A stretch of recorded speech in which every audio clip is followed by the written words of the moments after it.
Alright, so recapping the last session, Robert returned to Chester and swore a secret blood oath to Lord Barbaros, becoming his vassal and knight of the realm, then left with his new child, Albert Desjardins, back to London.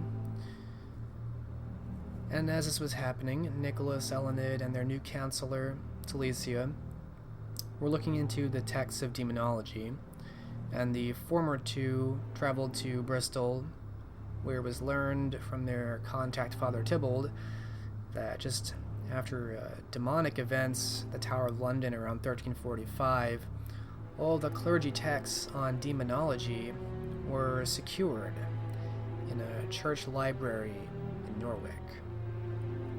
Elenid also spoke with her sire, and then went in search of her brother, Guy Basset. And Talisia, while they were away, began to attenuate the bond of Robert's erstwhile ghouls at the tenement building they were staying at. So it is around September 1456, and we will return to focusing on Talisia and her goings-on. And I think there were a couple things you wanted to try to do, Talisia? I was wanting to go ahead and craft a couple of bloodstones. We have a habit of traveling, and it looks like that might be a thing that happens at some point in the not-too-distant future, and having a stable supply of blood seems like a good thing. Mm-hmm. The way I've broadly been handling blood while traveling is that, given that you're not fledglings or even neonates, you're all ancilla or older, I assume that care is made in traveling to inns and stops along the way to hunt carefully to maintain a point-for-day basis, unless there are extenuating circumstances, like Nicholas staying in London will be a lot trickier, given that hunting has become a lot trickier. But having some ready blood in the form of these bloodstones could definitely be a difference. Will you remind me of the system on that? I don't have that in front of me. It's a straight rituals roll, intelligence plus occult versus level plus 3. Successes determines the number of points each bloodstone can hold. And you imbue it with your own points of blood. Right. Okay. Which then I have to replenish somewhere along the way. It's level 1 ritual, I think? Level 2. Okay. So then, yeah, I'll take an intelligence occult difficulty 5.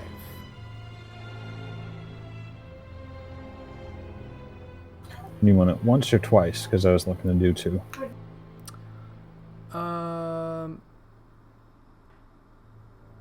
Let's start with the first one. Let's just do 1 roll for now. 5 successes, so it sounds like you can imbue this. We'll just say both stones can be imbued with 5 points of blood. Now, if you actually want to do that, that will require some serious expenditures, so that's up to you, but it has the capacity.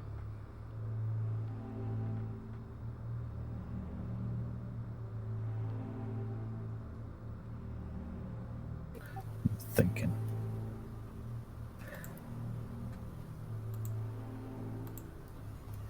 I think I'll do that.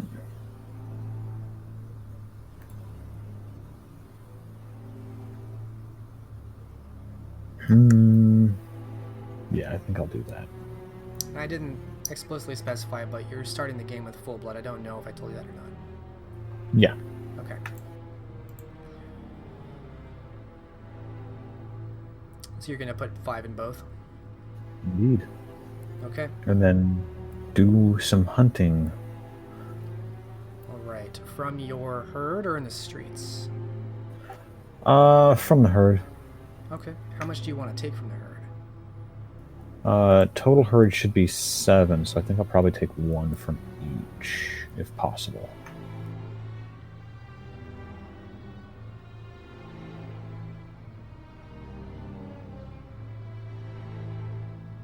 That's fine.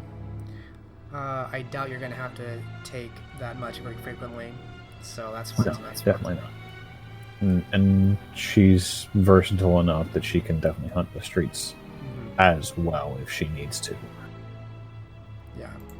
Although you don't have the same scrutiny Nicholas does, you don't necessarily have hunting grounds attributed to you, so you may have other difficulties that the Gauntlet at large has never really faced, given their status. But we'll cross that bridge if you end up hunting elsewhere. I think you had some other plans you wanted to possibly try at the beginning of the session. Indeed. Let's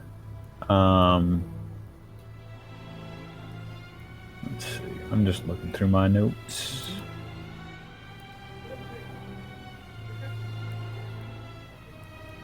I did want to set, since I had asked Robert's erstwhile herd to pitch in around this tenant in return for goods, services, and a bit of coin. I wanted to set my herd and retainers to plying them for information.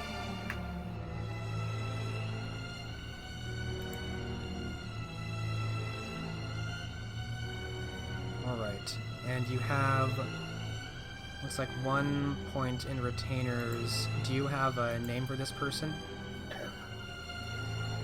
Not yet. That's okay, I was just curious. But this individual who attends to you will certainly be put to the task. You will be informed that at least Guy DeFree, Robert's once ghoul, he does come by the directions you give to the waterfront district near your haven and where your herd and your retainer stay, looking for work, and so it definitely seems like you've gotten Guy's attention. Do you have any specific instructions for your retainer when he gets there? Specifically, obviously, general renovations, repairs of any old planks, and while working, just enjoy a pleasant conversation. If he chooses to share something about his travels or his regiment, Talisia would like to hear about it. Okay. We'll say this kind of takes place over a week, and during that time, your retainer doesn't get much.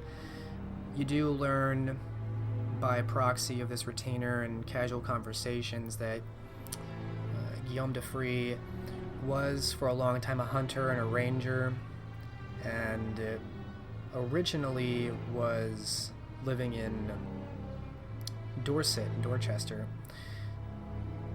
but through a number of misadventures and other things that he doesn't speak a whole lot on, he ended up in London kind of tending to this group. He's vague on a lot of details at this point, but he seems friendly enough and is definitely willing to work for the coin. They're just building a rapport. Nobody expected immediate outpourings.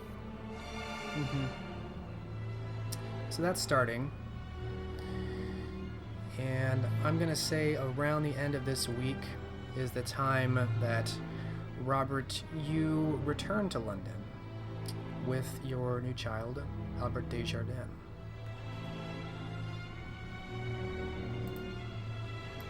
What are Robert's plans now that he's returned?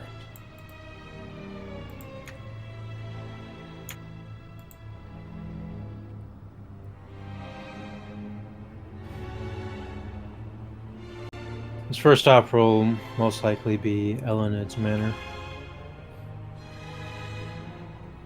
Yes, that is the last place you sent your ghouls and herd to take shelter at while you were away. When you approach the manor, you're actually stopped at the outside courtyard gate by 2 guards. And give me a perception and... oh, let's go with investigation. Standard difficulty. You may or may not notice something immediately.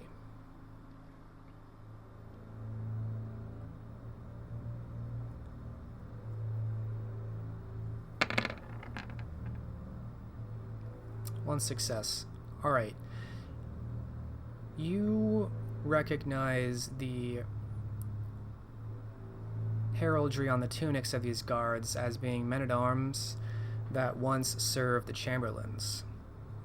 Although right now they seem to be in front of Elenid's manor and actually physically obstructing the entrance to the door. Even if someone tried to sneak through, they would physically hit these guards. They're very serious about not letting anybody in. And so you're stopped there before you get even to knock at the door. And one of the guards kind of lowers his halberd in front of the doorway. Who goes there?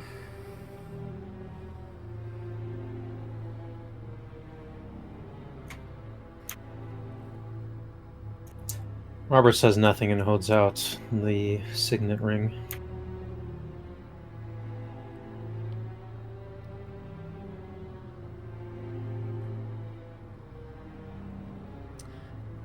I'm going to ask a question of Judith's player. Did Judith ever show that signet or explain its significance to her mortal men-at-arms? Nope. I didn't think so, because they're not Covenant forces. So the guard looks at you. He pauses, as the sign of a signet usually is of significance. He squints his eyes and looks at you again. Apologies, my lord. Are you expected?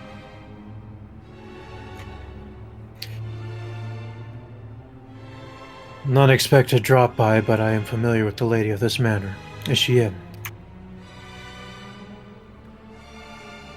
I cannot speak to the lady's whereabouts at this time. If you do not have a written invitation, we have not been told of you, you'll have to come back another day.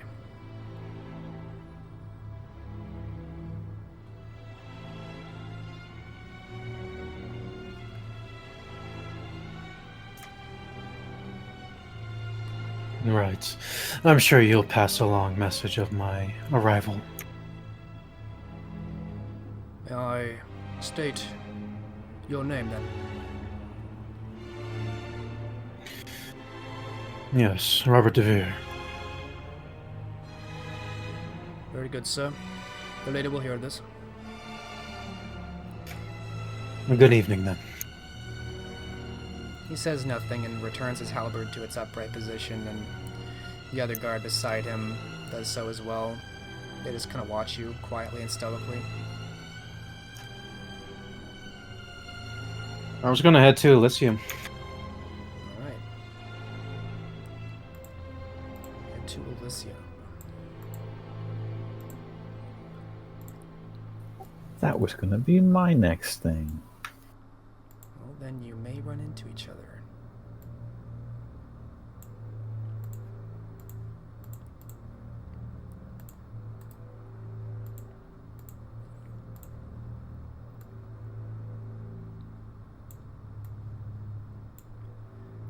Right, a short jaunt down the streets of London in the growing cold air, and past some of the crowd. It's early in the evenings. There are still crowds. You return down Seville Row, descend back into Elysium. It's been months, but it's a short amount of time for Canaanites, and very little has changed. You enter, you see many of the same faces that you've seen in the past. The harpies, the entourage about Bella Matea, which seems ever present, the envoy from the Camarilla, some of the Ventru, Alexander Hitchcock, the Seneschal, many are present tonight. And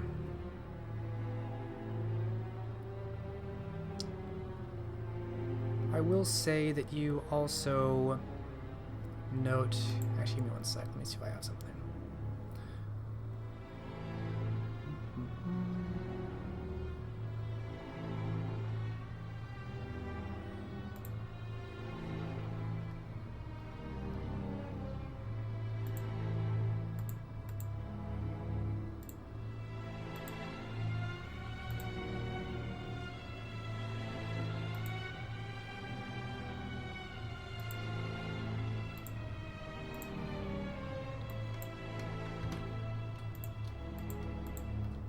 Shifting a few things around.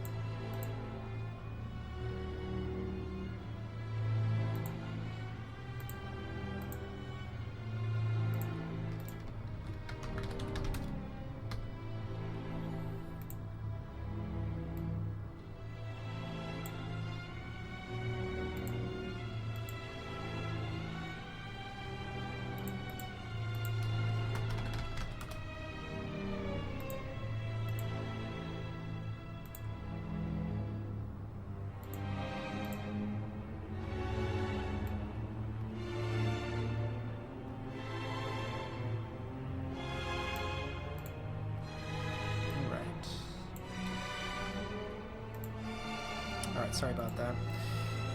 You also see a face that you've seen in the past. One of the neonates you've worked with. And she seems to be speaking with a woman you've definitely never seen before, but catches your attention from her striking appearance of flowing red hair. And they seem to be off in a corner speaking about something. So this is everyone in Elysium that you see.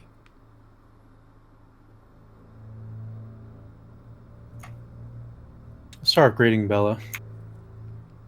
Alright. As many before you, you must wade through the neonate crowds. Of course, your face is well recognized, although not always well received, given your history here and amongst the neonates. And so a parting of the red tide appears as you approach, and Bella seems like she was speaking to a few different people when she stops and looks to you with not unfriendly but definitely serious eyes. Well, look who returns.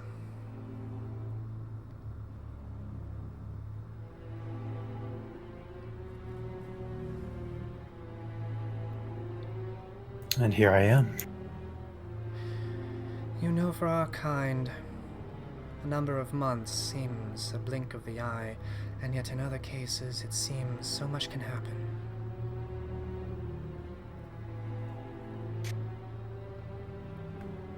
I'm sure much has transpired.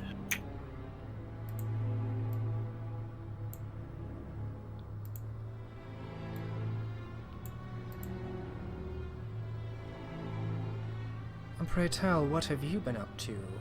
There are rumors abuzz that you've gone to the north.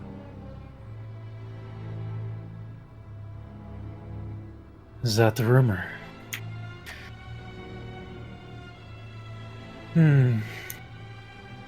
I did travel in that direction. Then perhaps you have heard of Kirkwall.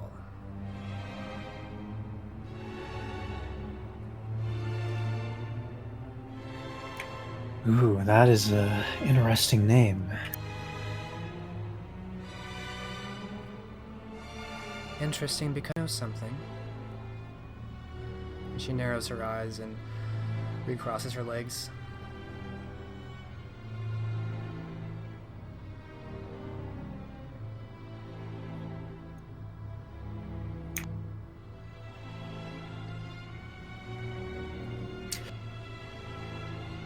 I have heard what has happened there.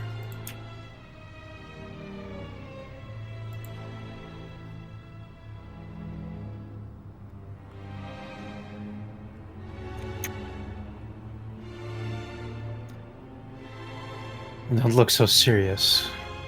You make it seem like I was the one who did something.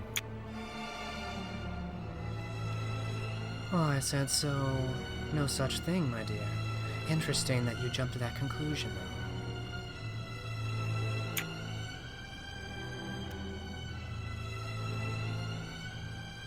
though. I'm only logically putting together what must be ticking in your mind.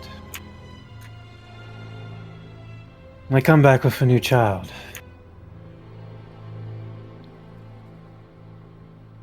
Did you bring your child into Elysium with you? You know, there's no reason for him not to have. Alright, so we'll say he's kind of been following along behind you quietly. You put him in.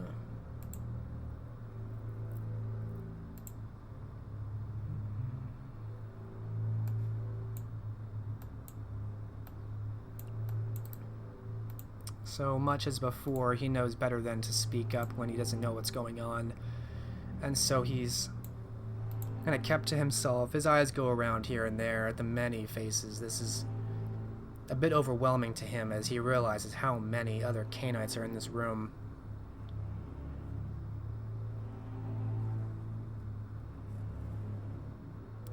So he kind of looks to Bella and seems a bit sheepish.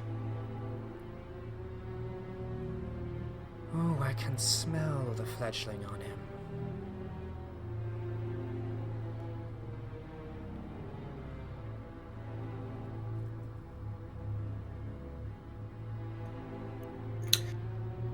Perceptive as always.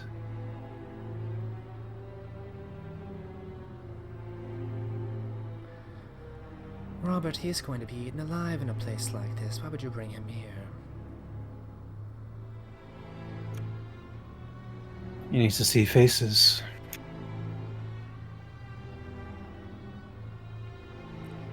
Well, straight to the point with you then, no foreplay. There's always time for that. But I certainly do have much catching up to do with the goings-on. And that is why you've come to me, to catch up. That is. Tell me, what happened to the neonates squad that I put up? They're here and there. They continue to look for opportunity. You certainly did recruit the most eager of them. I think one of them is over there speaking with our latest court edition. Perhaps you should introduce yourself. She's a real firebrand.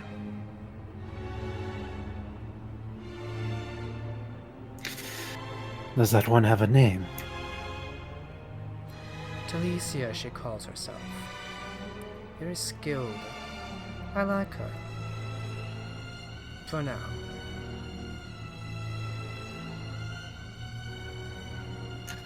Perhaps I shall.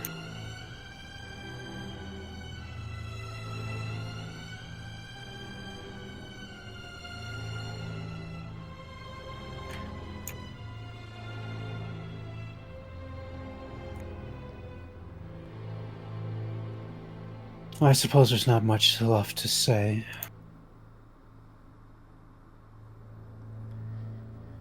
You've shared company with that Nicholas Ridley, have you not? I have. Should you see him in the next few nights, you should ask him how he's doing. She smiles Already. to herself. Raised an eyebrow at this.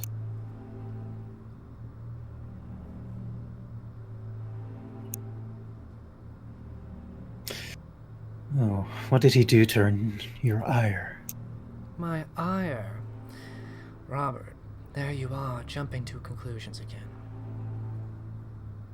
I have no ire for anyone.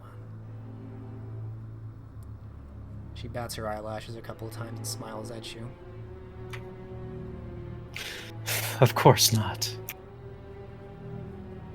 I simply wish to hear how he's faring.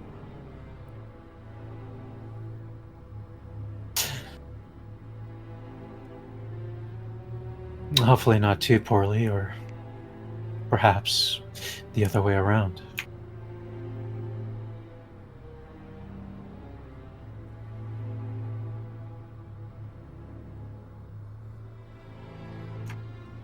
I'll keep your message in mind. Fare thee well. You as well. And she kind of waves her fingers at you daintily.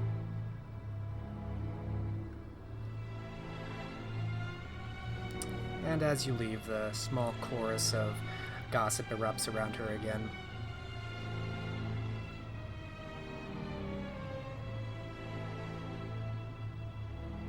You hear some of the chatterings as you get a few feet away, voices that think they're being quiet, but aren't very. Oh, was that Robin? I heard he was there. I heard he said it himself. Raiders there were. No pirates, I heard. Do you think he was one of them? The shattering disappears as you continue on.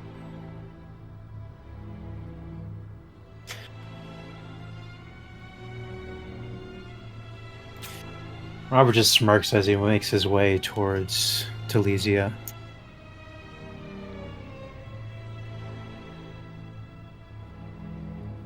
Meanwhile, as this has been going on, a little bit back in time, Talisia, you have found Cecilia, one of the neonates you spoke to in the past, and has been amicable enough to keep you abreast of what's going on. So she's sitting at a table by herself when you approach and find her in Elysium. And she smiles pleasantly enough as you approach. Cecilia is a fairly slender woman of well-refined appearance. She dresses tastefully in a dark brown robe, with her oak brunette hair let down around her. So basically, Talisia's polar opposite. Got it. Kind of, yeah.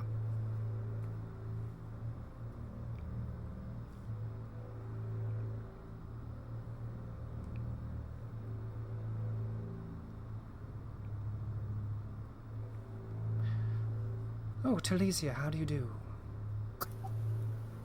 Very well, thank you. I wonder if you might answer a few questions. And after, I may have a favor to ask. Oh, well, of course. Please, take a seat. She'll slide in, doing very little to maintain her skirts.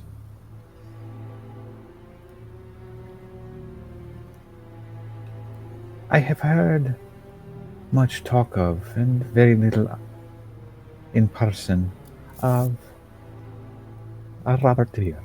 I wonder what you might tell me of him. Oh, well. Oh, I, served him once. Oh, months and months ago. What do you wish to know? I wish to make a measure of this man. How did you find him as a benefactor? Well, it was quite some time ago, though I believe in the same year. He was looking for assistance with a task.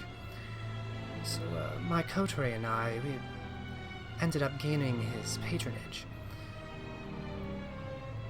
Here in Elysium, in fact. We were quite proud. Number of lesser neonates were seeking his favor, but we are the ones who were selected by the Gauntlet Lord.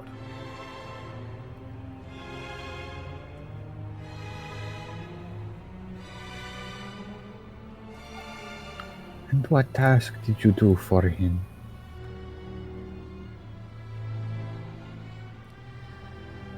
Well, it seemed a simple enough a task to begin with. We were to accompany a retinue of soldiers. In fact, I believe they were soldiers of the church, of some sort, clergy retinue of some kind. In any case, we were sent to Canterbury. We were to remove someone from office, strip them of title, see that it went off well enough. And everything went fine and well until our return back to London. We were attacked during the day. A hunter, no less. Can you believe? I mean, a hunter.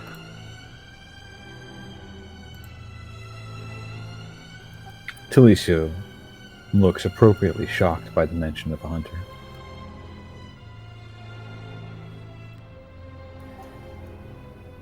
Pray, were you well compensated then for such significant risk to yourselves?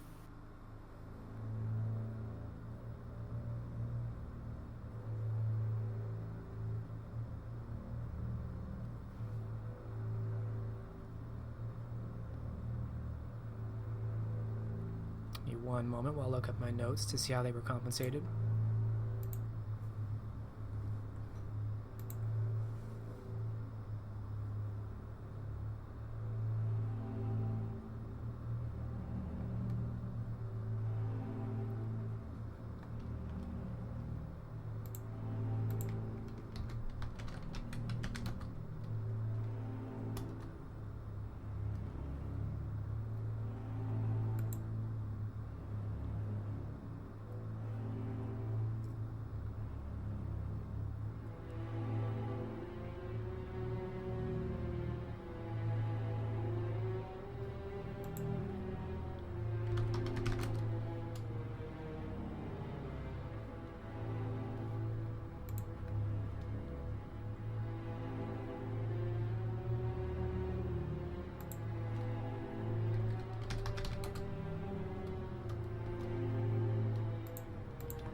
I want to say they were owed a boon, but I don't have it in my notes. Robert, do you recall? They were. That's what I thought. It was a minor boon, I think. I went with whatever was fair at the time. Perhaps it was minor. Or maybe just a medium. I forget the name of it. Would have been like a moderate boon. It's a little bit more than a minor boon task. So after a bit of pause and thought, Cecilia turns back to you. Oh, that's right. He promised each of us a boon. A boon from a gauntlet lord. Well, that carries some weight.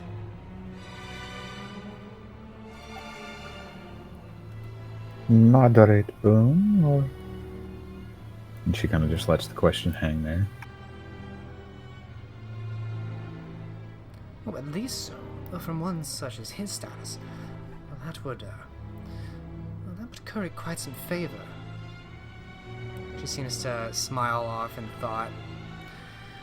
Well, I'm quite fortunate that the others were there, though. Lionel and Gerard are a bit more of the violent type than I. We subdued that hunter. There was no riffraff either. None of these peasants with torches. He was quite skilled. Exciting, but she kind of waves away at the air. No desire to do such thing again. No, I would not expect so. It sounds as though, perhaps, given the risk after the fact, a renegotiation might have been in order. This may have qualified as a blood boon.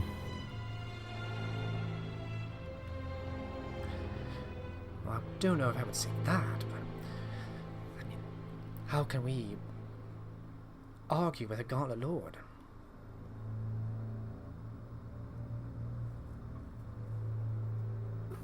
As you say, Perhaps you are right to simply take what he is willing to give.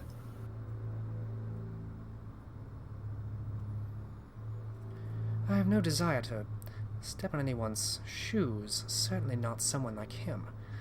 Oh, of course not. It would reflect poorly on you. And if he recalls fondly of us, well, he may select us again. Who knows? I hope it is so. But if you have the time, I would appreciate if you and your fellows could do me a minor service. Oh yes, of course. I'm sure it would be no trouble for you. I am seeking books of occult nature, relating specifically to, how do you say, summoning rituals. There are a great many libraries and booksellers in this city. I wonder if, as you have the time, you might peruse their wares and see what can be garnered.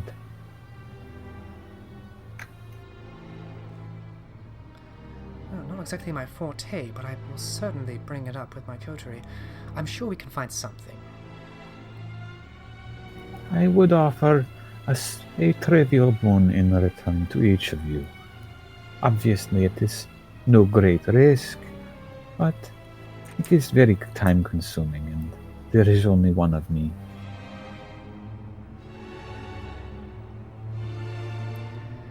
I do know some people who know some people. I am certain we'll make some progress. I was assured by Simeon that you were well connected, coterie, and I appreciate to find that he was not misled. She smiles brightly.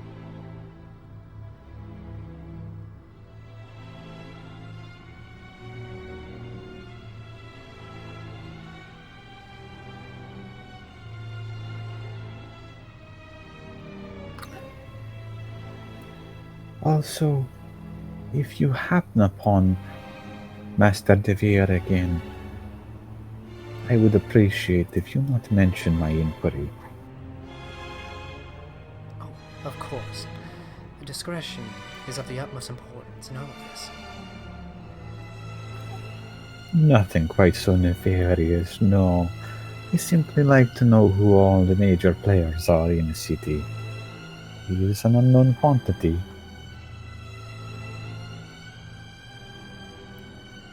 I'm well versed in the interpersonal calculus of court. You've nothing to worry about from me, my dear.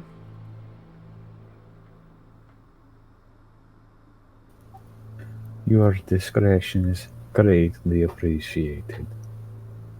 She smiles pleasantly enough and reaches out to pat Cecilia's hand. Cecilia's eyes go off to the side and then back to you. Speak of the devil. Lord De Vere approaches.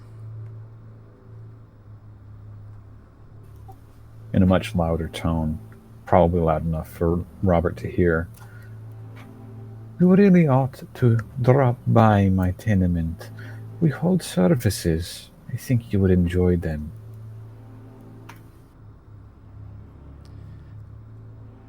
Cecilia starts to stand herself up from the table and nods to you. Talisia is a bit slower to rise, but she does stand as well.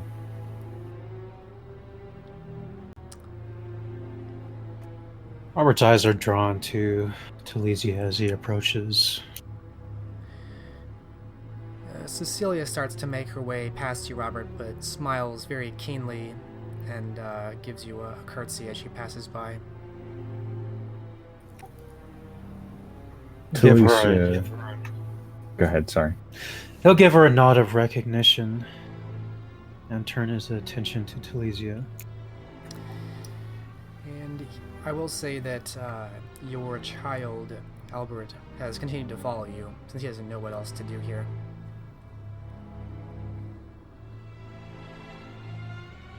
Talisia curtsies very low, her knee almost touching the ground when she does. Master de Vier, I presume. I have heard much about you. That is not a surprise. But I have not heard much about you. Tell me about yourself. What is there to say? I am but a humble envoy for the Temple of Set, attempting to make amends for an errant betrayer.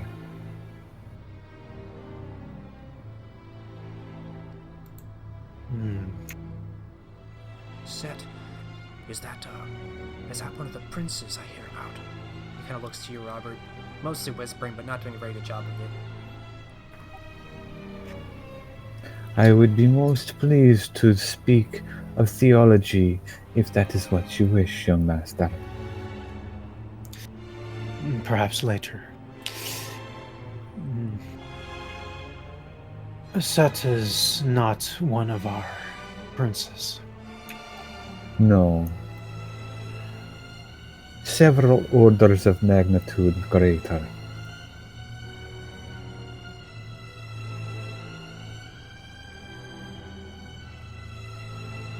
I trust you seek Anafnentet. No, he is unfortunately beyond my reach personally.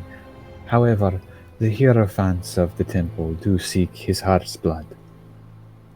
I was sent with a message to assure Lord Ambrose that he would be brought to justice and made to pay for his heresy.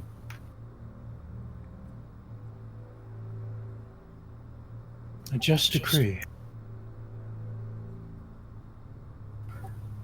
I am happy that you think so.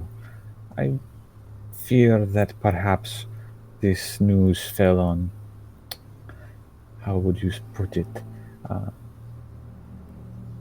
less understanding ears, I think.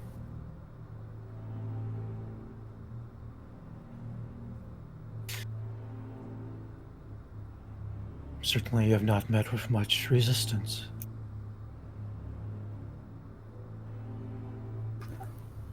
It is unwise to cast aside aid when it is offered so readily. I believe that Ambrose saw this and, while discreet and cautious, saw that there was value in having someone of a particular skill set in his court.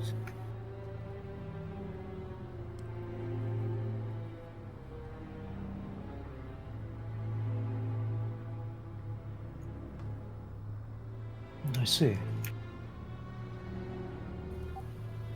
As such, I have been asked to act as advisor to the Gauntlet in matters of the occult and provide what aid I may through the application of certain sorceries at my command. Have you now? This is wonderful news. It pleases me greatly that you think so. Well, I had presented a certain book to Anafnemtet one time. He told me much about it. Ah, is this the book with which I consult with Mr. Nicholas? Robert's eyes will narrow a bit at this.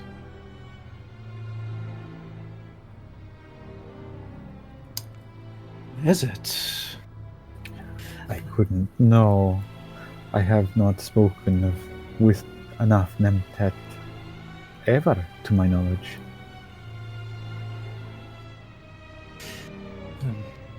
Perhaps not. I'm curious. Since you've been assigned as advisor, I trust you've already met Elenid and Nicholas. Yes. Nicholas, I like this man. He is focused, if perhaps eccentric. Elenid, I do not think she likes me. But given her exposure to my kind, I can hardly fault her for it.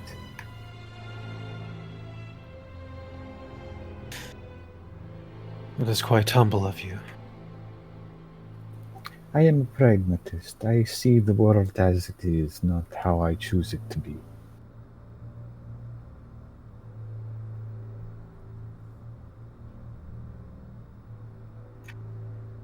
Are you at liberty to discuss the book you've read from Nicholas? I do not see why not. He did not beg my secrecy or entreat me to keep it from anyone specific. Though, obviously, I have some discretion. I know who not to discuss it with, of course. Very good. Or we kind of look around. Perhaps we should go to someplace more private for this discussion. Did you have somewhere in mind? This, I understand, is a safe haven, and there are measures taken to ensure the privacy of those who wish to speak.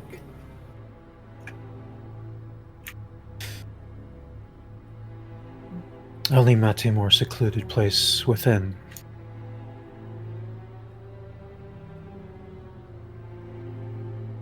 Of course.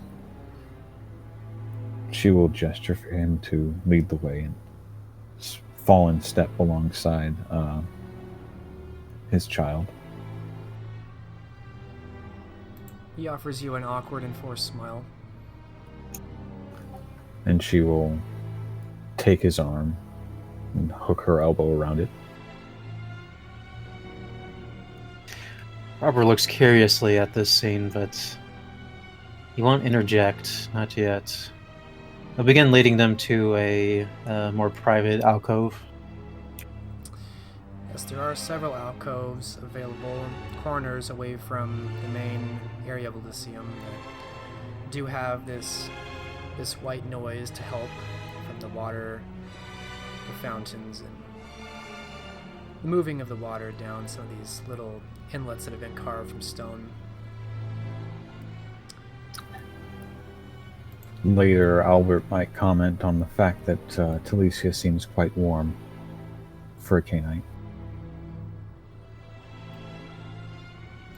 Is that the facet of humanity you're choosing? Yep.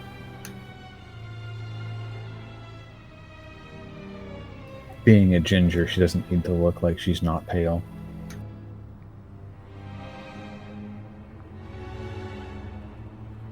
He still seems quite awkward and nervous, but continues to allow you to accompany him.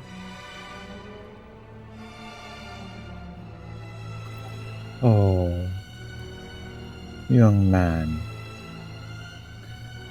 You really must learn to loosen up. I don't think anyone here will try to bite your head off. At least not within these four walls. There'll be biting with the tongue, not with fang. Unless you ask nicely. She'll wink. His eyes are wide, mostly going back to you, Robert, like a young child looking to their parents for an answer. You are good to be on guard now. You still have much to learn. Caution is the more prudent of choices. Right. As you say, my lord.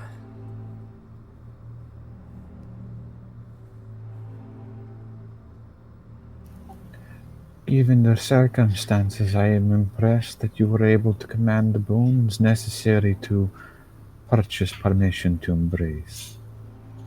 And she'll settle in at the chosen bench.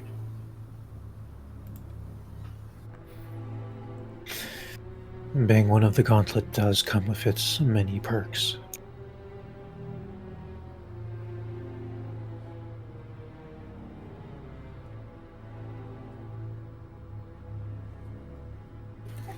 Even so, That is quite a debt to accrue.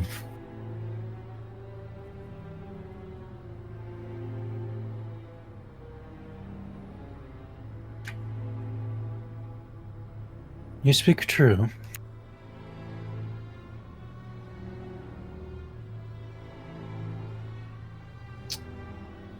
You are quite inquisitive.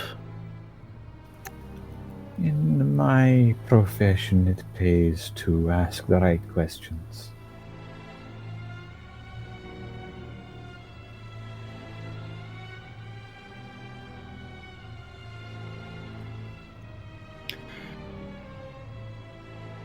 Well, until you've met all the princes. Indeed. Whom have you met thus far? There is currently a moratorium on travel between the cities. Thus far, Ambrose only. And I think he has some lingering reservations about those of Set's blood. Perhaps he still carries his sire's grudge for the burning of the Library of Alexandria.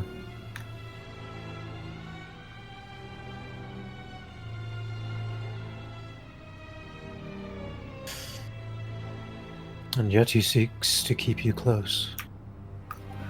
One does so with both friends and enemies.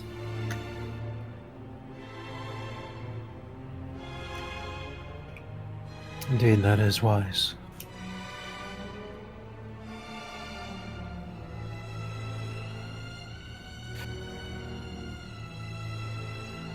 About this book, can you tell me what it looked like?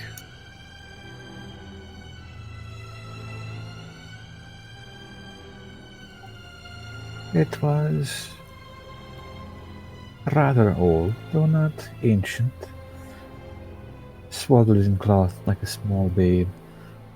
It detailed some farcical summoning ritual.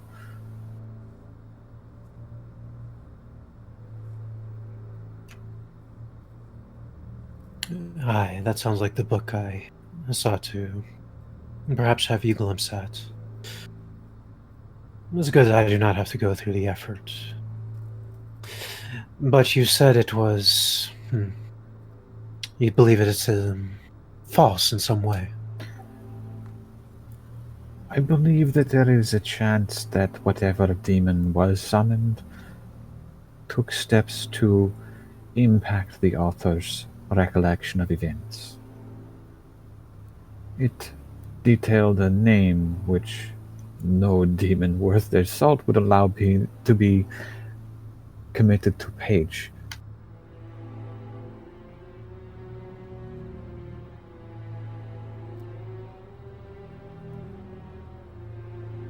Truly, that makes me wonder how infernalists find out the actual names of these beings. It is no small effort from what I understand, though true names do carry a considerable weight amongst their kind as well as others. It is a simple principle of sympathy. Now, Anafnantet gave me a name, one I had not thought of using. I have advised Mr. Ridley to set the book to flame at his earliest convenience. He has sadly not heeded this. I would advise you of a similar course of action. Strike this name from your mind. For while it can give power, it also creates a sympathetic link between the speaker and the owner of said name, and might create an impact you would not welcome. Is just having this object in your possession enough to cause a link, as you put it? Simply having it in your possession, potentially not. Though it depends entirely on what kind of investment the infernal creature placed upon the book. It might be something as simple as a vision here, small influences there. It's difficult to say without knowing exactly how it was ensourced originally. Very similar principles are used when crafting many objects. With the right incantations, the proper ritual magic, I can reach into the very air and summon forth a sword of dark light. But you understand this is not something that can simply be done with no effort.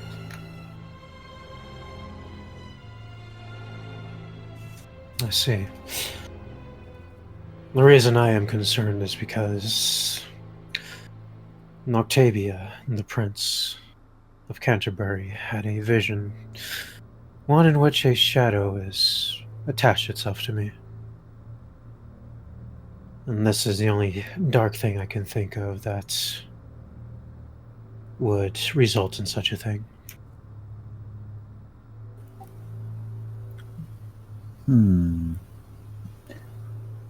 You can think of no other reason why a pall might be cast over your presence in a space.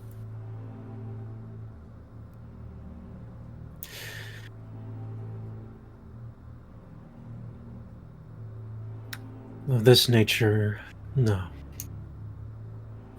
Well, without knowing more about her vision, I couldn't say what nature indeed. Though, Octavia, out of curiosity, would Talisia know whether or not Octavia is Malkavian? Make an intelligence politics roll, difficulty 8. 7. You're new to this political scene, but she's a big name in this political scene.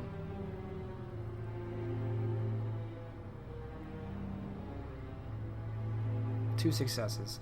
You do know she is a Malkavian.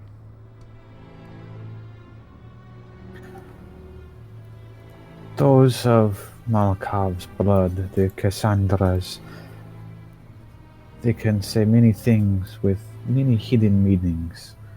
It might be you misunderstood the undertones of what she was saying.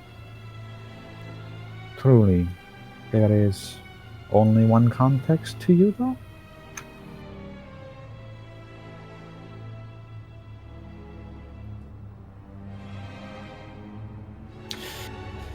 It was quite cryptic.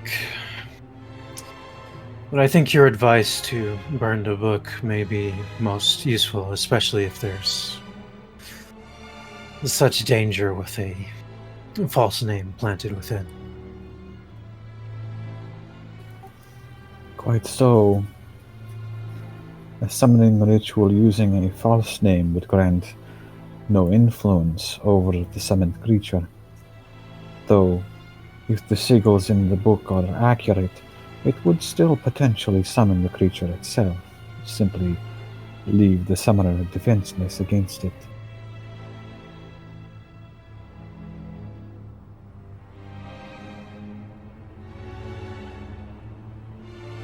Certainly there are the tales of what happened last time.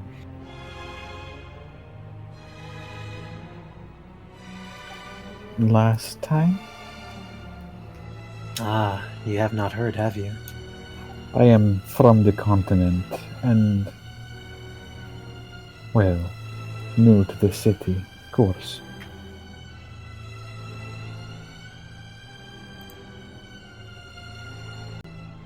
Robert will go about to explain in detail the rumors associated with the event.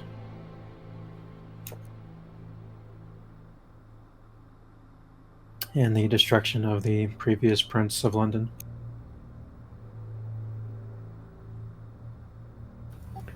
Yes, that sounds as though someone was dabbling with forces they did not understand. Perhaps looking for a shortcut.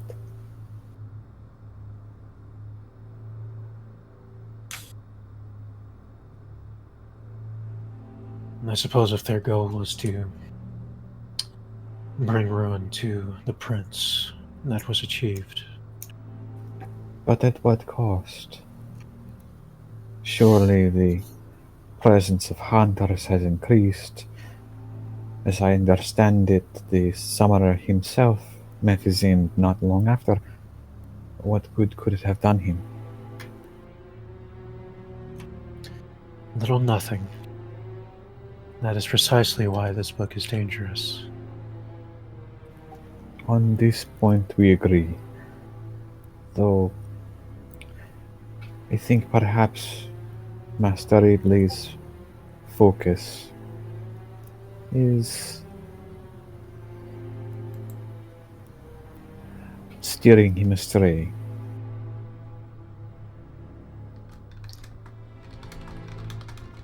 Are we talking with an obsession? I couldn't say, but he is fixated on finding an answer. Does he think he can glean more than you? I have not entirely won his trust yet, but I too can be diligent.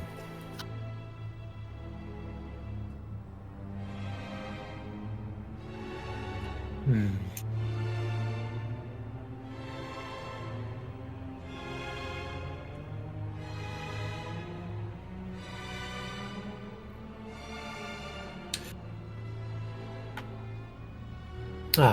How long have you been in London? A few weeks so far. It has been welcoming.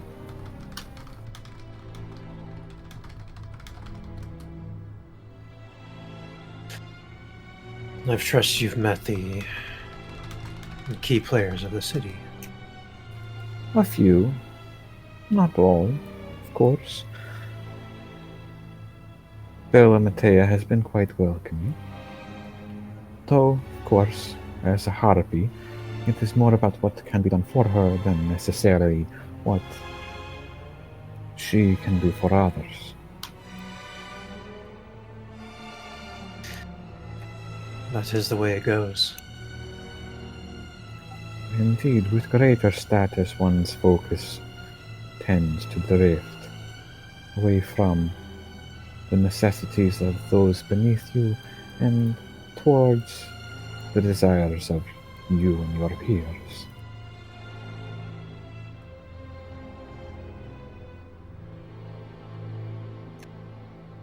Robert simply nods in agreement.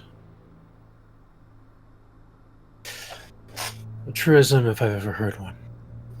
It is very much the same I expect once one takes on a title of any kind.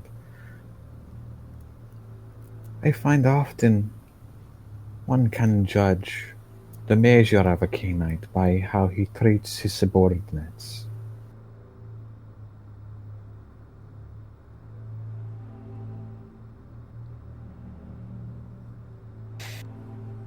Even in Elenet's company, yes? Indeed,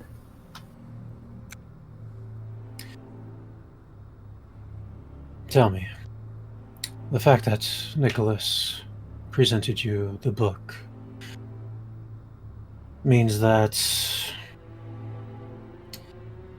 my own entourage has given up the item to him. I am not greatly displeased, but I am curious. How have they fared?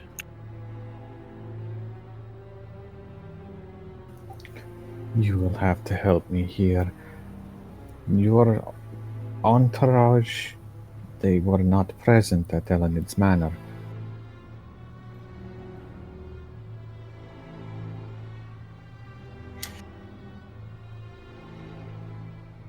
Robert's jaw will clench a little bit.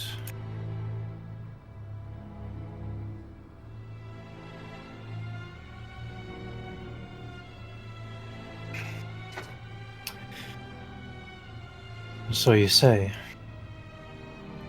Indeed I do. Were they meant to be?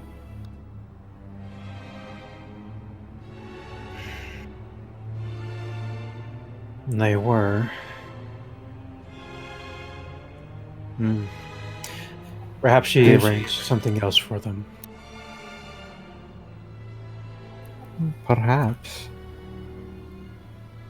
Had you sent word ahead for such purposes?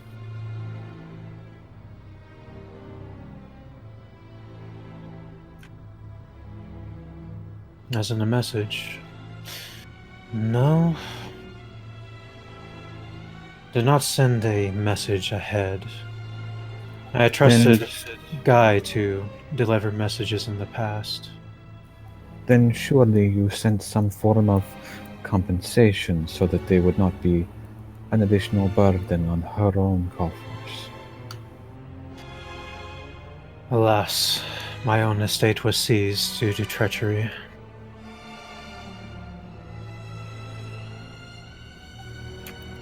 Then you must be great friends with this Elenid for you to expect her to take on how many individuals, did you say?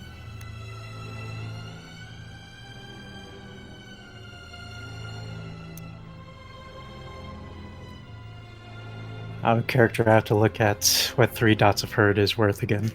It's like 15 15. people. Plus your ghouls. Okay.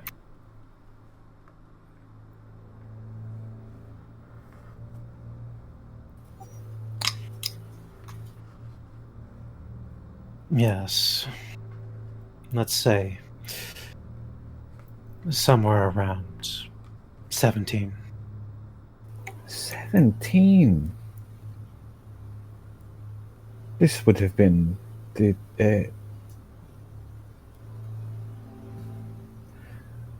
expenditure of a minor boon, at least.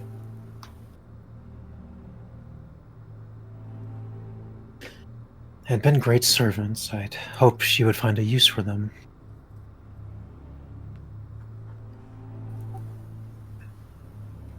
Sure that your ghouls would be more than happy to serve whomever you ask them to. This is the nature of what it means to be a ghoul. But the rest... How many ghouls were there? What is a ghoul? Albert looks between the two of you. If I may. Go ahead. When a mortal is fed the blood of a Cainite, they take on a small measure of the Cainite's power.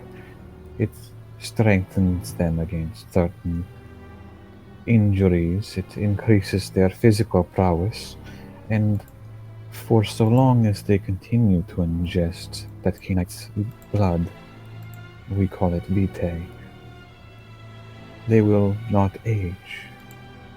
And barring significant injury, they will never die. As a side effect, it does also inure them somewhat to them as a servant through a process known as the blood oath. There is an old saying, 1 sip I take, 2 sips I welcome, 3 sips I refuse.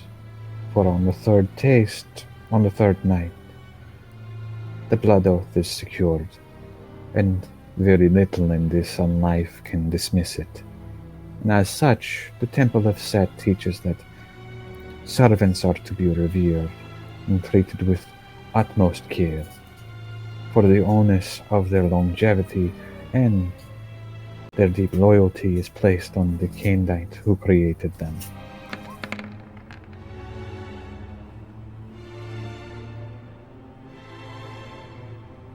Albert looks over to Robert, whom he's sitting next to. Is that what you did to me? Is that why I felt stronger and felt I could follow you? Was I your servant?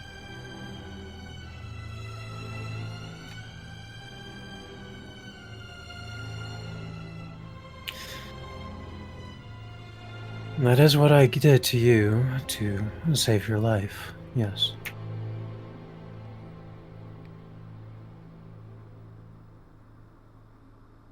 I felt strongly even before the night I I died.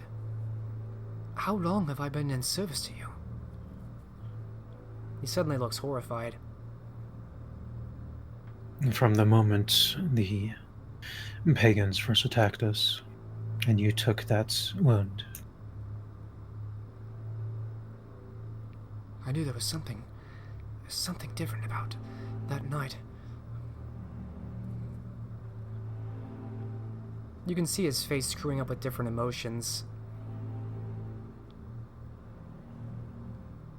In fact, blood is starting to well in his eyes.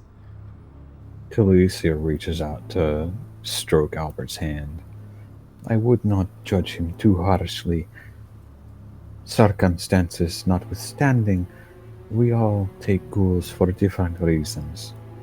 Sometimes to simply honor a great set of skills, other times out of a particularly amorous relationship, and sometimes because we cannot bear the loss.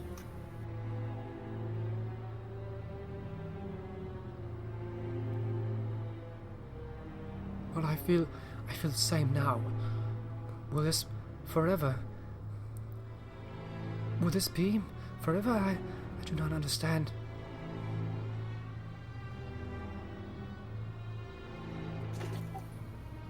It is said that if one goes a year and a day without tasting the blood of the regent, that the sway of the blood will fade.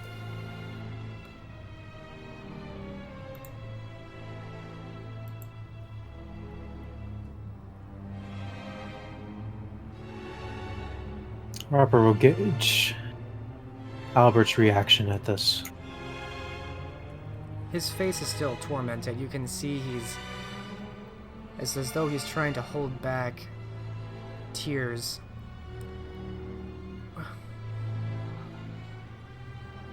Well, I need some air. I need to think. I'll come back. I just need to think. He kind of starts and stops, turning back to look at you, and then turning back to the curtain screen. Eventually, he makes his way out. Robert will stand up and begin to follow Albert. Talisia will reach out a hand for Robert. Please, if I may be of service, let me attempt to comfort the boy. I don't know that your presence will necessarily provide the same settling effect. She doesn't, it should be noted, she does not rise, not being presumptuous.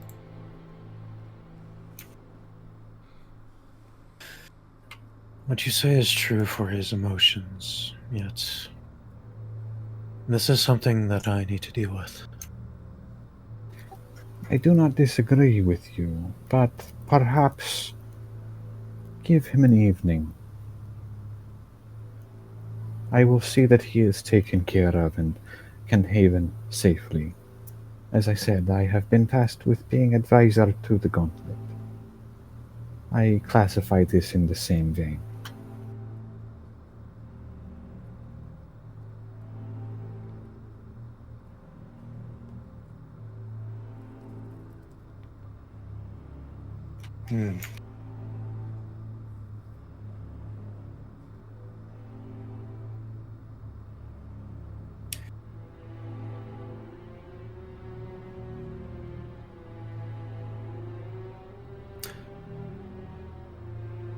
Very well. I trust you not to be distraught if I at least stay close by. I would counsel to keep your distance. He may be struggling to trust you right now. I do She not does. have to be seen. She does rise, though.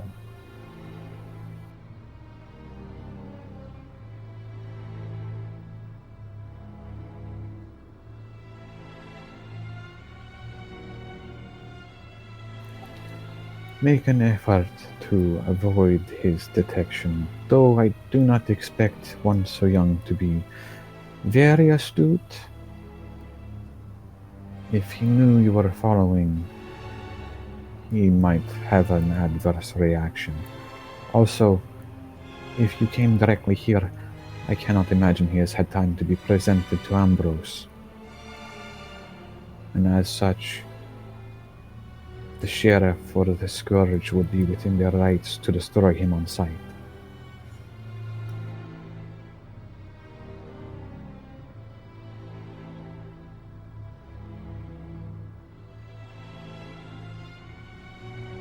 Then you intend to present him to Ambrose. I would not even presume to do such a thing instead of his sire. However, I do intend to keep him safe until such an arrangement can be made.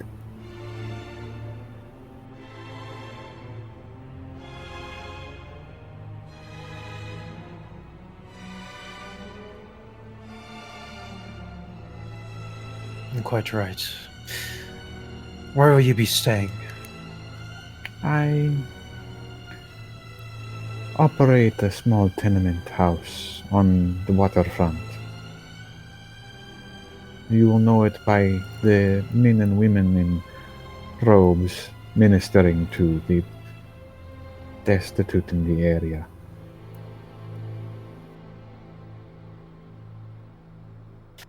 Very good.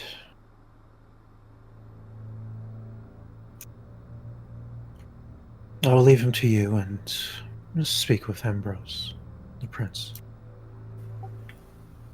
And come to collect him when it is time for presentation. Very good. She'll curtsy again, very low.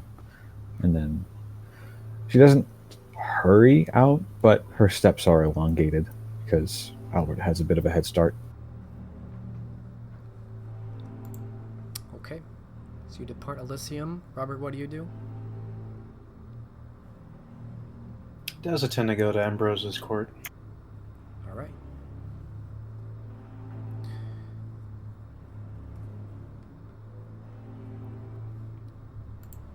We will follow Talisia first to enter the streets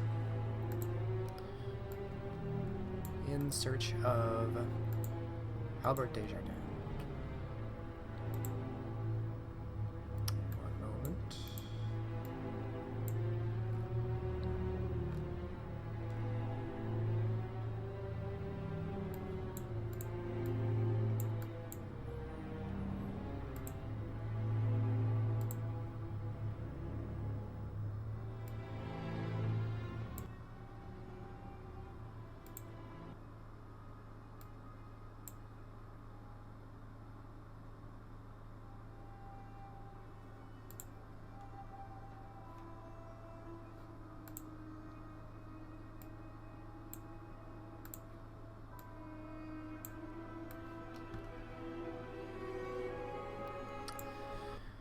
Talisia, you follow after Albert Desjardins into the streets, and you see that he has not gone far. He seems to be stepping out of the way of the crowds that are moving this way and that. He seems overwhelmed by his senses and everything that's going on around him. It's clear that he's in distress. People are staring at him. He keeps putting his hands up to his face and trying to feel something. He's stumbling through the crowds.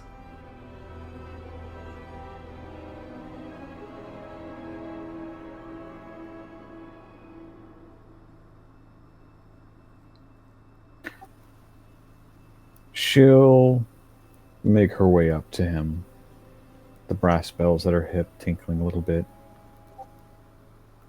and hook her arm into his very calmly. He pulls away, and initially when he's touched, he's surprised and alarmed.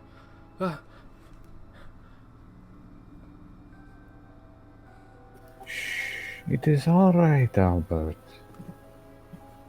You are quite safe. It is not all right. And he kind of goes back to touching his face. I don't know what I am anymore. I haven't felt a warmth except from you, not from even my own flesh. I haven't seen the sun in weeks. I haven't tasted mutton or the warmth of a woman in so long. I don't... And she'll take his hand and place it over where her heart should be.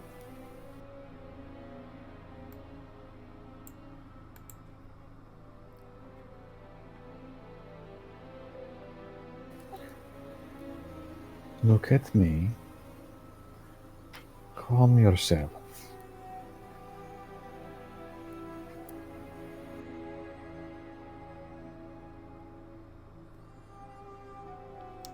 Make a charisma empathy roll, difficulty 8.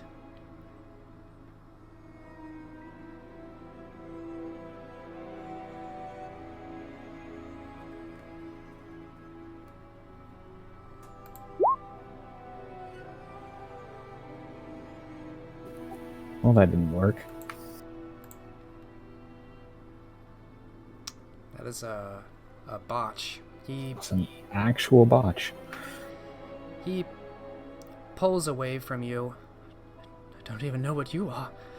I don't know what any of you are. I feel just closed in my chest, down in that ballroom as out here. The air is cold, but I cannot breathe it.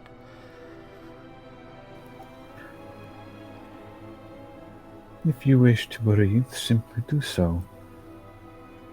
It becomes a natural act. We mimic in this way. Mimicry? We pretend at life? What kind of existence is that? I feel a stone. There's nothing inside me. There is a great deal inside of you, Albert, but it will take time for you to find that for yourself.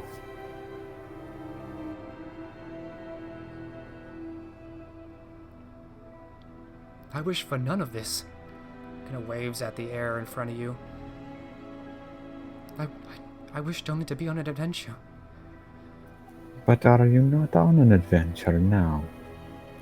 Perhaps more harrowing than you had expected, but an adventure nonetheless. One that need never end, should you not wish it to. This is no adventure. This is a cold hell. I'm trapped in this eternal night. He looks up to the sky. I'm a cursed creature. Even Master Robert says so. We are damned things. Not at all. We are blessed, but in a different way. We destroy lives. We feed on people. You see that there are people starting to look at you now at the exclamation.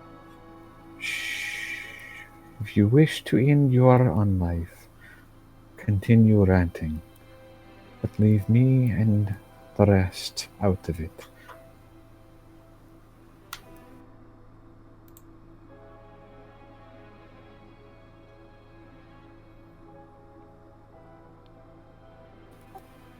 Lower your voice and find the calm center. You have questions, this is natural, but here is not the place to ask them.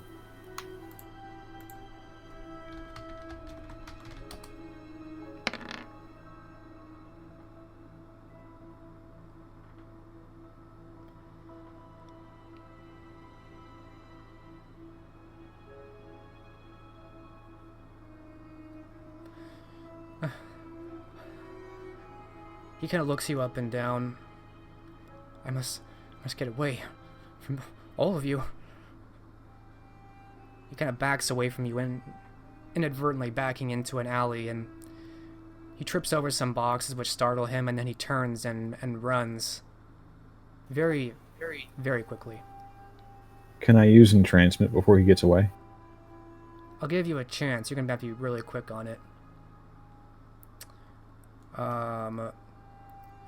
To realize what he's about to do before he does it, give me a Wits Alertness, difficulty 7.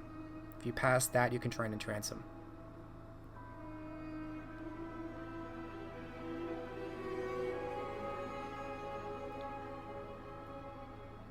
Alright, 2 successes, go ahead. You know he's about to bolt.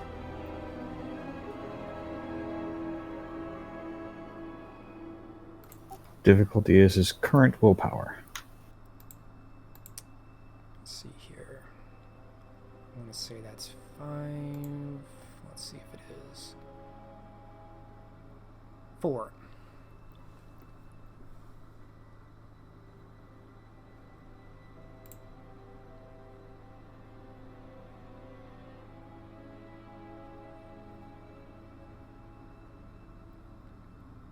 Alright, 6 successes. He is fully entranced to you and going to be for quite some time. By which I mean a year. And some change. Yes.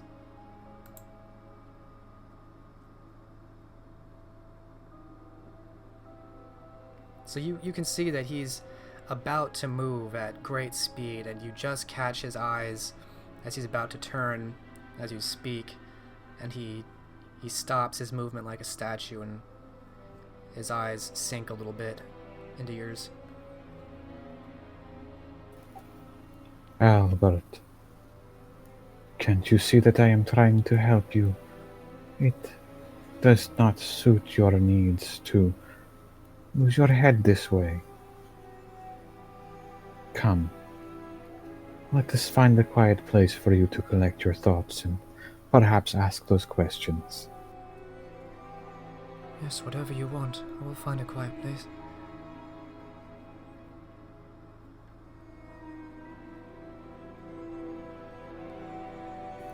And she'll gather up his arm again and begin leading him towards her tenement.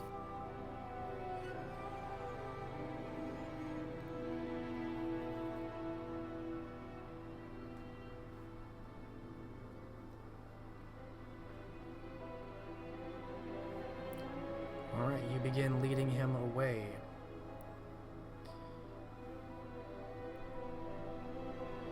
Make a perception alertness roll, difficulty 9.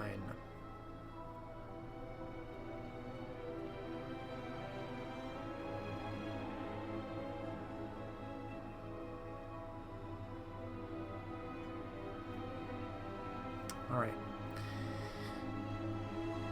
So you continue on back to the waterfront, back to your tenement building.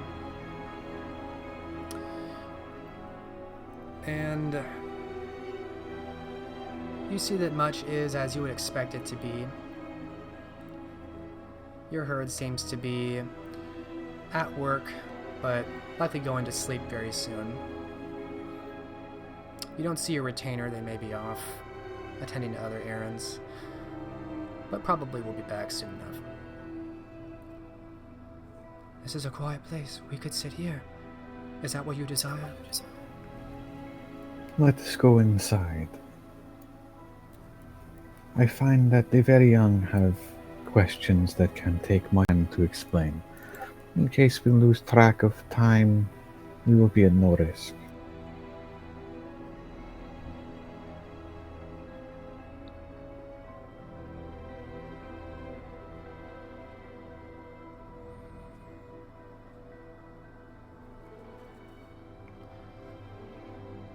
Yes, inside, of course. He'll follow you inside. And she will lead him down into a basement space that is adorned in the style of an Egyptian temple.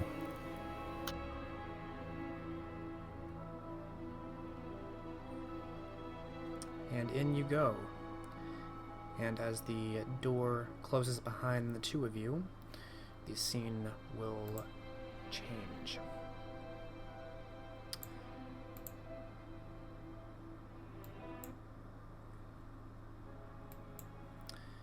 We will follow up with Robert.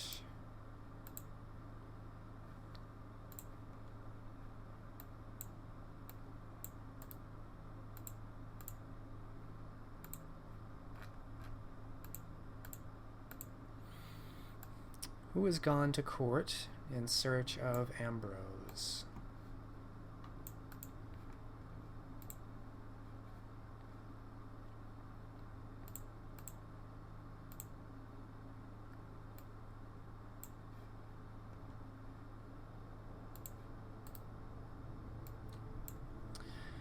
Robert, you depart from Elysium without any fanfare, make your way to St. Mary's Undercroft, following the same channels of the palace, descending down into the dark columns of the Court of London, the true Court of London,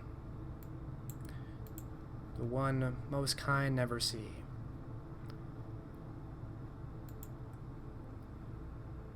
Initially, there's no one here, but you do see, as you pass some of the columns, it looks like the sheriff is speaking with some neonate, perhaps a hound.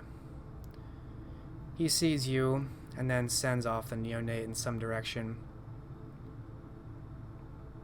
Actually, the neonate will pass you on the way out. And Cash will approach you during the nave of the court.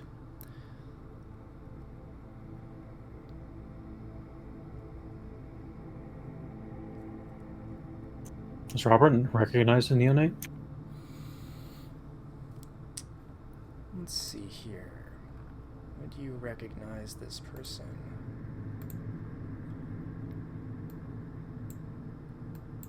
Give me it's actually not a true neonate either. You might recognize them. Give me an intelligence politics roll. We'll find out. Difficulty will be 6.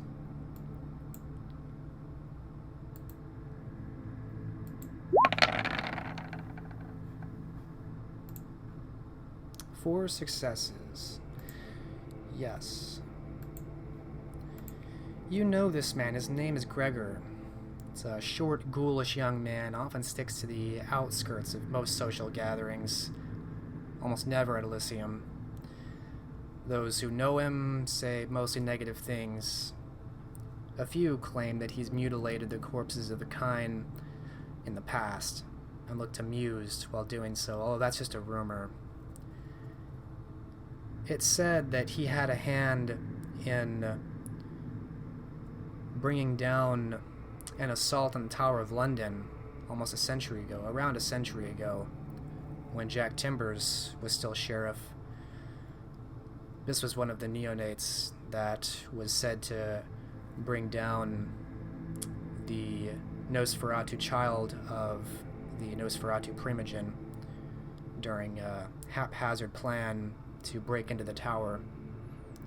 He's had a very low profile since then, but he seems to pop up here and there, usually talking to the sheriff, but never rising to much station. He gives you barely a scant glance as he passes by. Robert returns the glance and lets it linger a bit as he recalls who this not-so-neonate is. But he'll proceed further.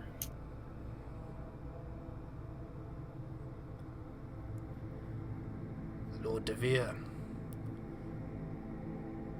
you return. I have. And good evening.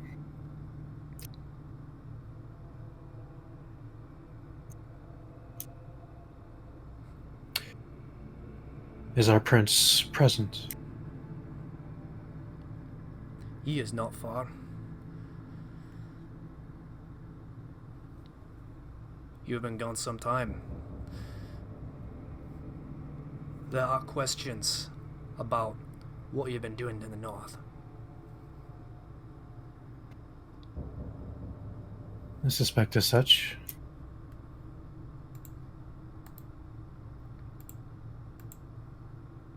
Lead the way when you are ready.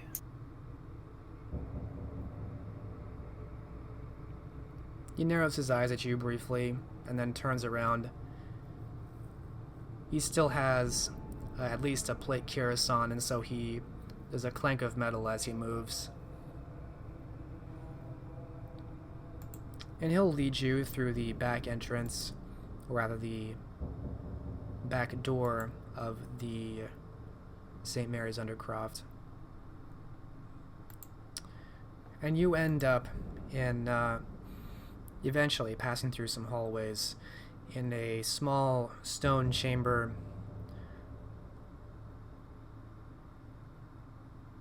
It's very sparsely decorated. It's just stone brick, illuminated faintly with ensconced torches.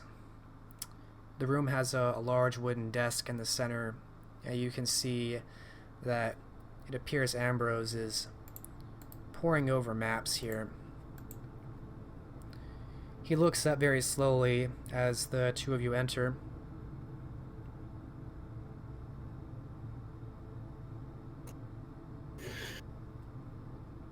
Robert will bow low.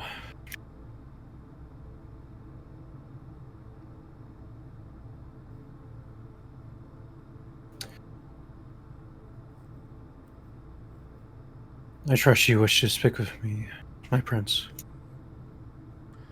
Yes, Lord de Vere. I would hear of your ventures. You've been gone and needed.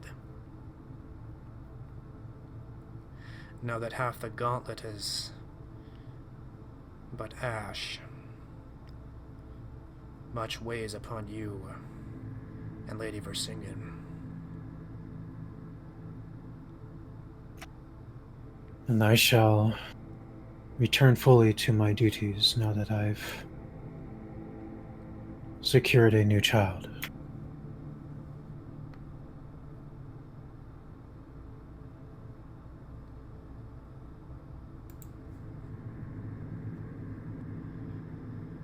I trust you did more than simply embrace a fledgling when you traveled north.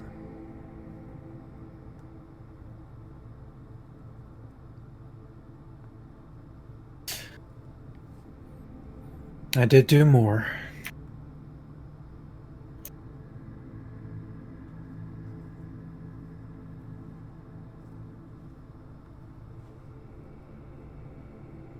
He narrows his eyes expectantly. Cash hasn't left the room, he just kind of stands quietly in the corner behind you.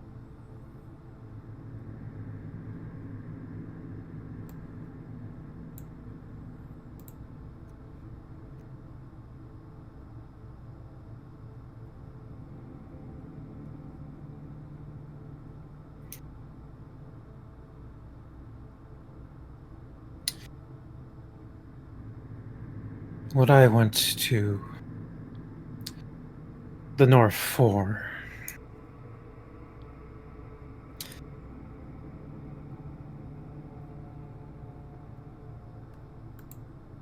was to follow a trail.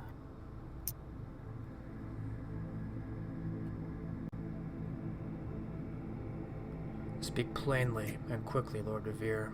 I have not the time or energy to pull words from you.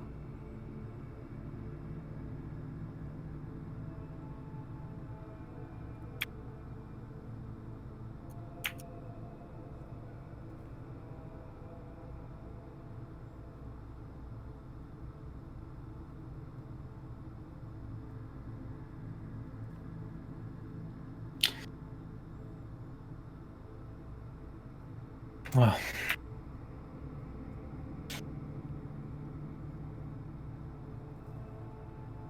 what I saw in the north was very troublesome.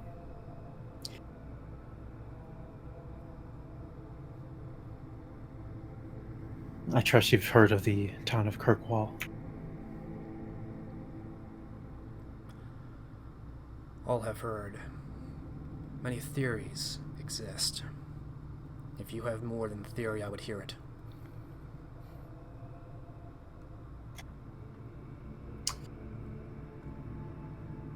It's come to my attention that there were multiple perpetrators.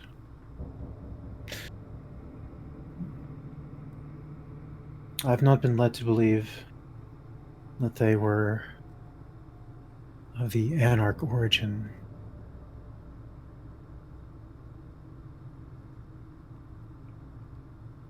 But I did go up there to find a truth of a matter.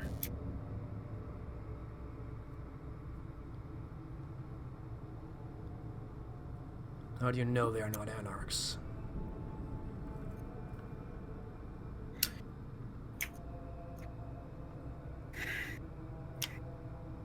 I did meet one other kindred up there.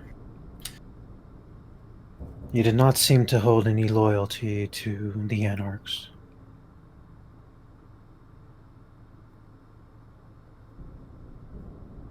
I suspect he may be associated with what happened at Kirkwall.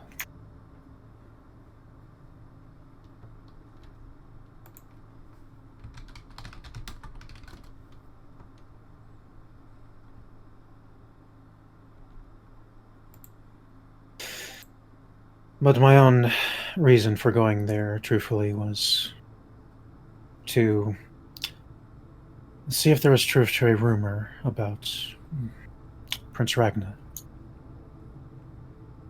Prince Ragnar. Yes. Explain yourself.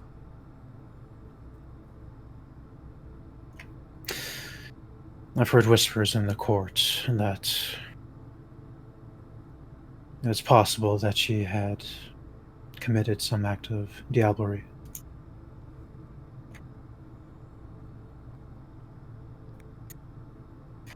That is what led me out there. After failing to convince her to come to an agreement on a way of dealing with the Anarch threat.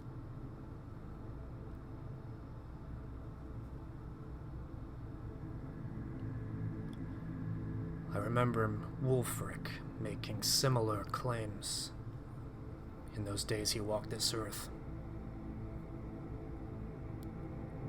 Why do these rumors persist? Many have laid bare her aura and seen nothing for quite some time.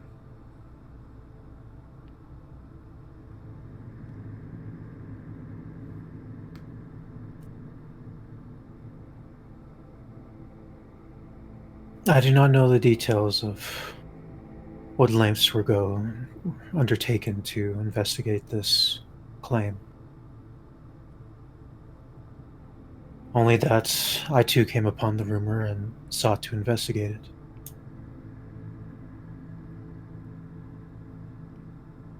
It seems a strange act. We are in the midst of war. Ragnar is needed, her forces and influence. You come upon this rumor and take that as precedence. The precedence in my mind was to foster a peace between the two. And failing that, I sought perhaps at least something that would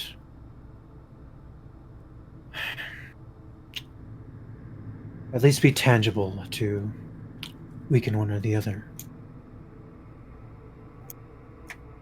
That one other could claim the other's forces and proceed uninhibited.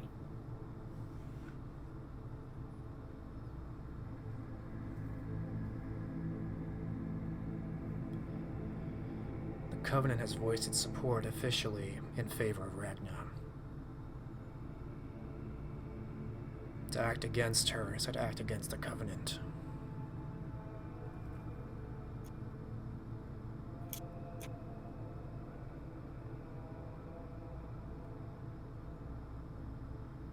All I did was seek a crime, if it had taken place.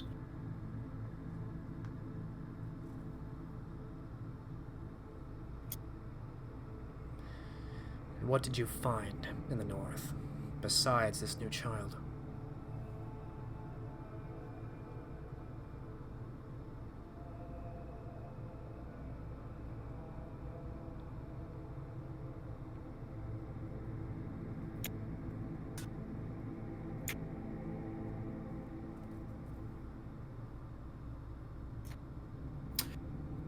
discovered an ancient sleeping Cainite. His eyes widen.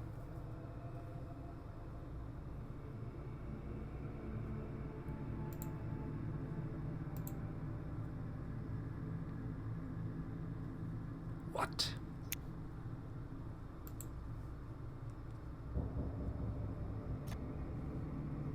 Do you know anything of what I speak of?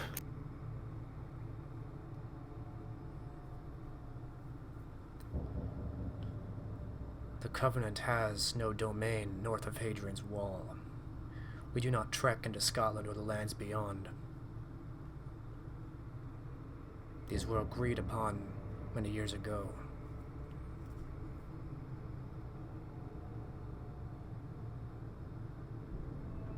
Of what ancient do you speak?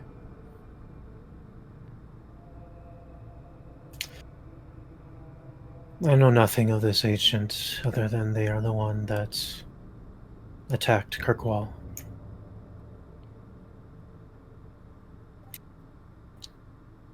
They claim to... Indeed, I did speak with this ancient, under much fear. They claim to have sensed that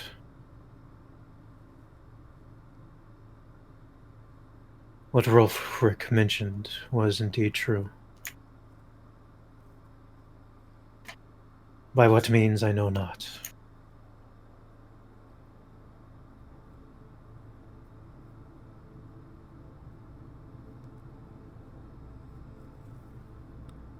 That rumor is old.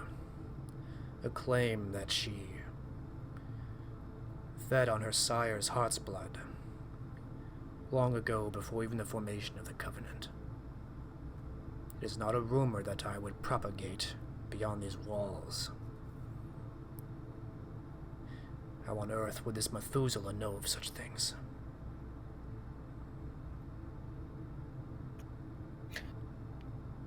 That I do not know.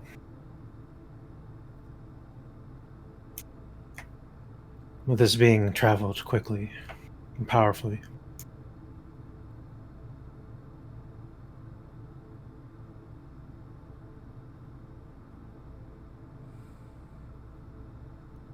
And their purpose did seem to be set on vengeance.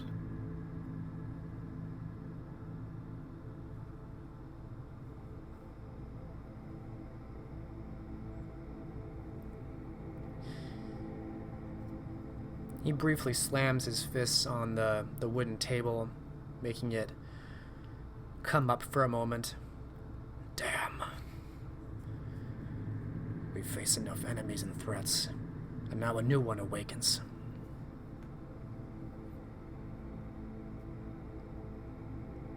Ragnar must be informed at once, if this is true at all.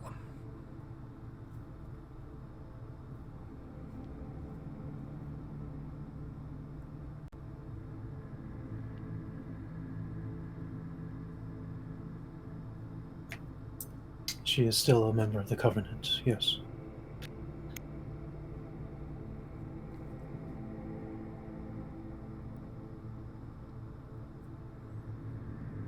When did this Methuselah speak to you?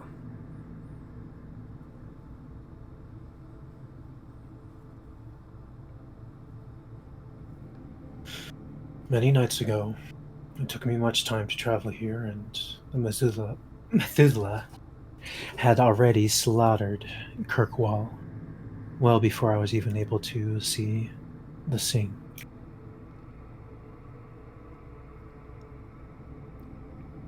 He looks past you to the sheriff. Send our fastest riders north. Ragnar will not have much time.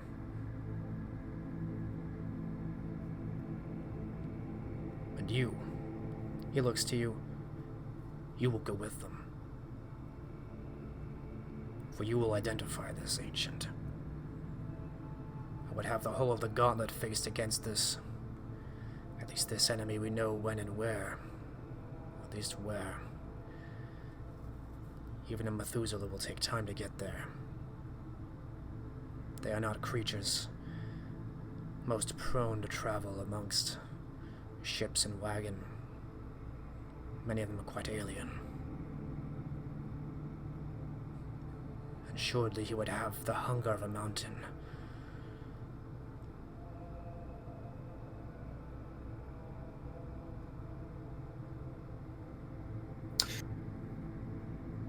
This is something I am able to do.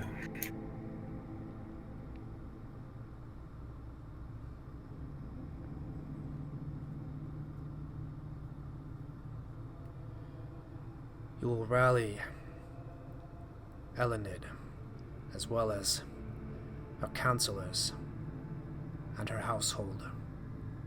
You will make haste, with all due effort, to York, to inform Ragnar of the threat and prepare defenses.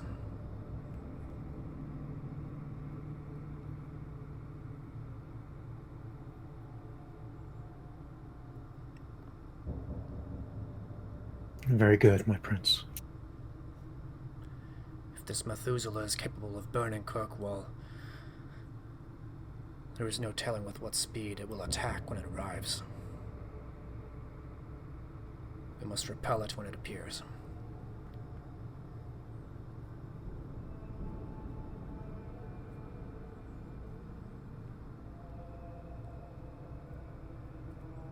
You are dismissed. Robert will once again bow and begin to head out.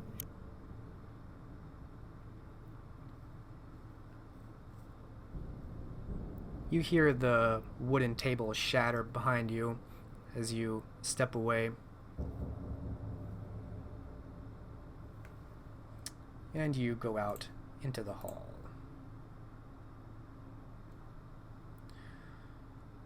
What's going through Robert's mind now?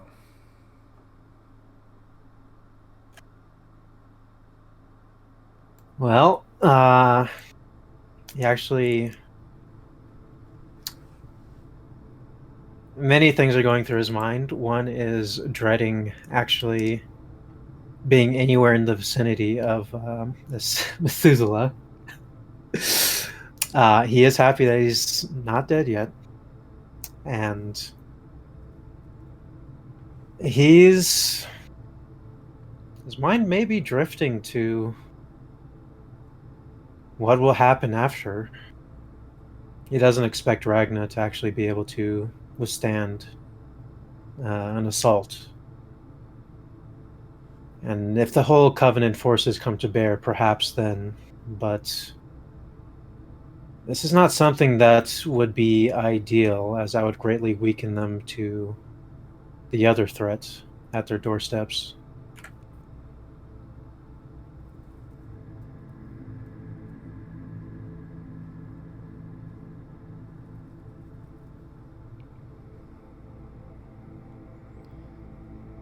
What is his next plan for action? Well, he's set to travel with the riders. He'll work through the logistics with the sheriff when they will first take leave.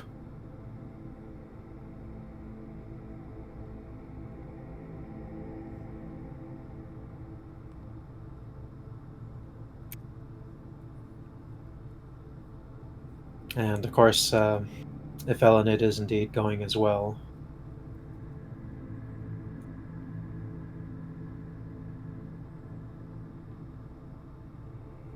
that will be a thing. So, is the messenger the one that is traveling? Robert is traveling with? From what Ambrose told you, he's sending a messenger ahead that's going to probably ride day and night, maybe a ghoul of some kind, to get the message, and you were ordered to rally the gauntlet and its counselors to arrive as fast as possible. Okay. Yeah, there's some sort of force going. Primarily, you, Elenid, her counselors and household.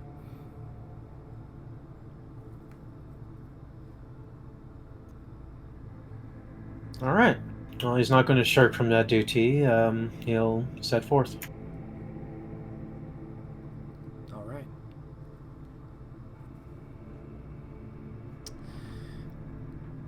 And I think at that, we will close the scene here and take a break.